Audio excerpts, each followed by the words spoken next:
புதுக்கோட்டை மாவட்டம் திருமயம், அறந்தாங்கி உள்பட பல்வேறு பகுதிகளில் வறட்சி பாதிப்பு குறித்த ஆய்வுப் பணிகளை சுகாதாரத்துறை அமைச்சர் விஜயபாஸ்கர் மேற்கொண்டார். இதுகுறித்து அங்குள்ள எமது செய்தியாளர் சுந்தர் தரும் தொலைபேசி தகவல்களை பார்க்கலாம். சுந்தர், சொல்லுங்க, இந்த ஆய்வுப் பணிகளில் அமைச்சருடன் வேறு யாரெல்லாம் சென்றார்கள்? அது பற்றிய விவரங்கள் சொல்லுங்க.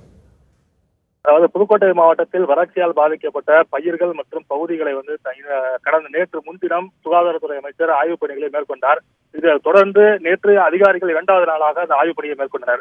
3வது நாளாக குழு, அதாவது அரசால் நியமிக்கப்பட்ட குழு, அதாவது ஆயுதாவிட நலத்துறை செயலாளர் அண்ணாமலை மற்றும் தமிழக சுகாதாரத்துறை அமைச்சர் விஜயபாஸ்கர் மற்றும் மாவட்ட ஆட்சியர் கணேஷ் ஆகியோர் தலைமையில ஒரு 50க்கும் மேற்பட்ட அதிகாரிகள் இன்று மாவட்டம் முழுவதும் கள ஆய்வில் மேற்கொண்டுள்ளனர். தற்போது சிறிது நேரத்துக்கு முன் திருமயத்தில் தனது ஆய்வுப் பணியை சுகாதாரத்துறை அமைச்சரும் ஆயுதாவிட நலத்துறை செயலாளரும் தொடங்கினர். இன்று மாலை வரை இந்த கள ஆய்வு பணி என்பது நடைபெறும்.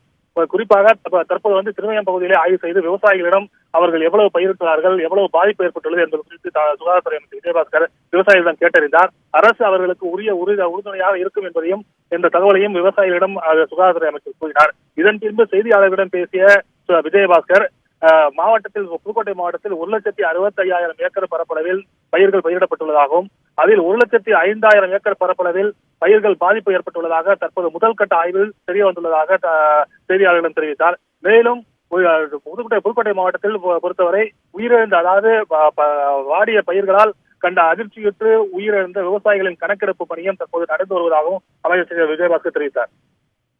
சுந்தர், நீங்க குறிப்பிட்டது போல அமைச்சர் விஜயபாஸ்கர் குறிப்பிட்ட தகவலை சொன்னீங்க. அந்த பகுதியில் பாதிக்கப்பட்டுள்ள விவசாயிகள் தெரிவிக்கக்கூடிய கருத்துக்கள் என்ன? அதாவது விவசாயிகள் தெரிவிக்கும் போது அரசால் ஒரு உரிய அளவில், அதாவது ஏக்கருக்கு 25,000 முதல் 30,000 வரை நிவாரணம் அளித்தால் மட்டுமே தங்களால் வாழ்வாதாரத்தை தொடர்ந்து செய்ய முடியும் என்பதும், இல்லாத விவசாயம் என்பது பொய்த்துவிடும் என்ற கருத்தை விவசாயிகள் முன்வைத்துள்ளனர். அதற்கு விஜயபாஸ்கர் பதிலளிக்கையில் அரசு என்றைக்கும் விவசாயிகளுக்கு உறுதுணையாக இருக்கும் என்று உறுதியளித்தது விவசாயிகளே கொஞ்சம் சற்று ஆறுதலை அளிக்கக்கூடியதாக இருந்தது.